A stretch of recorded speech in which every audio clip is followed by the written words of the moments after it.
So today I asked the question, is it worth becoming a master technician?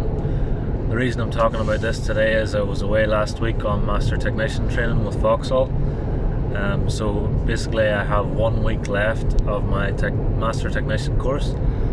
Once I complete that week, then that is me officially a Vauxhall master technician. So Vauxhall is part of the Stellantis brand, so I'm not just classed as a Vauxhall master technician. The accreditation that I'm doing is actually a Stellantis one. So if you haven't heard of Stellantis, Stellantis is basically what used to be PSA, the Peugeot Citroën group. It has joined forces with the Fiat Chrysler group, and so you have about 14 or 15 brands now all tied together. Essentially what I've been working on day to day in Vauxhall has been closer to the sort of PSA side of the business. So the training that I do, again, the majority of it is like PSA.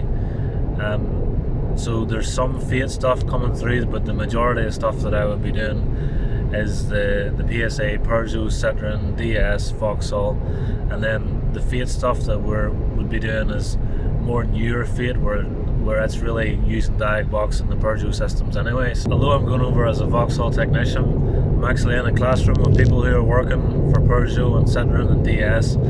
So the accreditation that I get now can carry into any of those businesses. I'm fully qualified as a master technician with any of those guys. So I suppose I want to ask, is it worth becoming a master technician, and what does it really mean to be a master technician?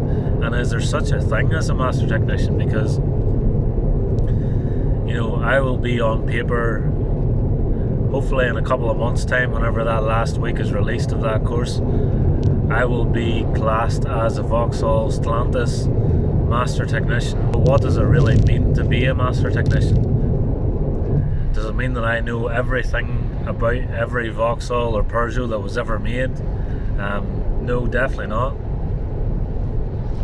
It means that basically within the dealership, I can take any vehicle that arrives with any sort of condition or fault and carry it through from being booked in till leaving the dealership fixed.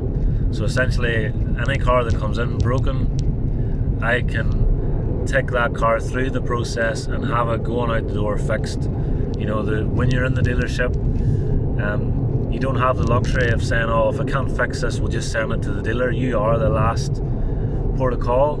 Now, of course, we do have technical assistants and a technical assistance team, which, to be honest with you, there are different levels, and the first level you get, they are not really technical in the sense. They're basically just inputting information that you're giving them into a search engine or a search system, and then they're giving you sort of solutions or common solutions back. And then the level 2 is the sort of more technical people, and they can be more helpful. But to be honest with you, the majority of the time, the repairs that I'm doing, you have enough information with the technical information that you have to see the repair through without involving technical. Usually you're involving them to try and get I suppose go ahead with bigger repairs and stuff.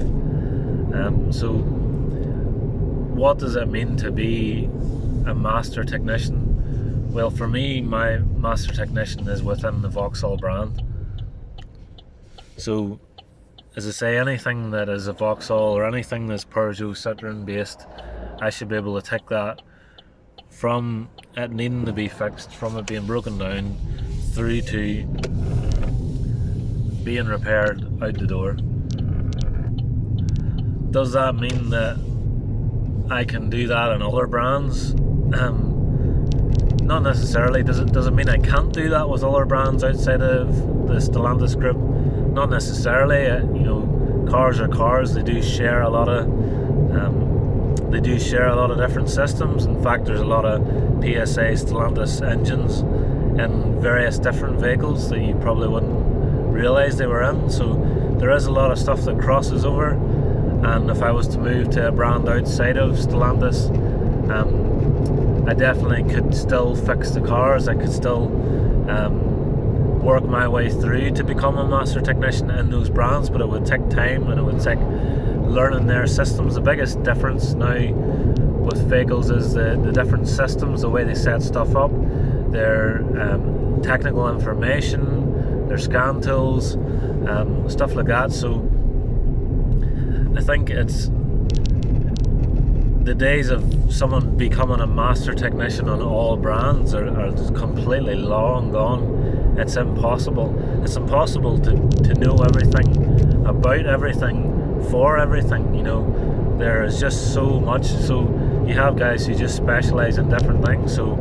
you either specialize in a they're specialized in a particular brand and master it and do all things with that brand, or you specialize in doing diagnostics or electrical work and you do that across a wider range of vehicles, but you don't do the mechanical side, or you specialize in doing sort of heavy mechanical engine rebuilds or timing belts and gearboxes and clutches and stuff like that across various brands, or you just simply say I'm going to do services and brakes and exhaust across all brands. There's nobody out there who is able to do everything to every vehicle. There isn't enough equipment, there isn't enough information out there, or well, there's enough information, but to be able to pay for each system, it's just not worth your while. So would I say it's worth becoming a master technician? Financially, you're probably not that much better off, if I'm being honest with you. So I've already been qualified with my MVQ level 3 as a vehicle technician for quite a few years now. But whenever I came into Vauxhall and started to train in the sort of PSA Stellantis Training Academy, I started that process a couple of years ago, went through their service and maintenance program, then went through into their diagnostic program, and now into the master technician program. There's been a mixture of online modules, virtual classrooms, and a lot of attended training as well, where I'm flying over to England. So as for me, it's definitely been worth it in regards to learning and picking up stuff that the brand does, and even just the new technology that's coming through, keeping up to date with it, and revising and refreshing the stuff that I had already learned previously. I find that every course I go on, every course I do, I always pick up something. I always find something that I hadn't known before, or I had forgot about. So it's definitely worth it in that regard. But financially, when it comes to getting a better pay packet, it helps. It definitely does. It opens up more doors whenever you're looking to get a job somewhere else. But you can definitely get a same wage or as high a wage without having the certificate. It's nice to have it, it's great to have it, but I don't think you're rewarded enough for what you have to do to get there. And so would I say, like, when I do this final week of the master technician training, that'll be me. I'm a master technician for Stellantis, for Vauxhall. I can fix any Vauxhall, Peugeot, Citroen out there. I feel like, yes, I can do that, but does it mean that I'm the most efficient at fixing every one of those vehicles that I can be? I don't think so. I think that as every week and month and year passes, you pick up more things, you learn more, you get better, and I feel like where I am in my career right now,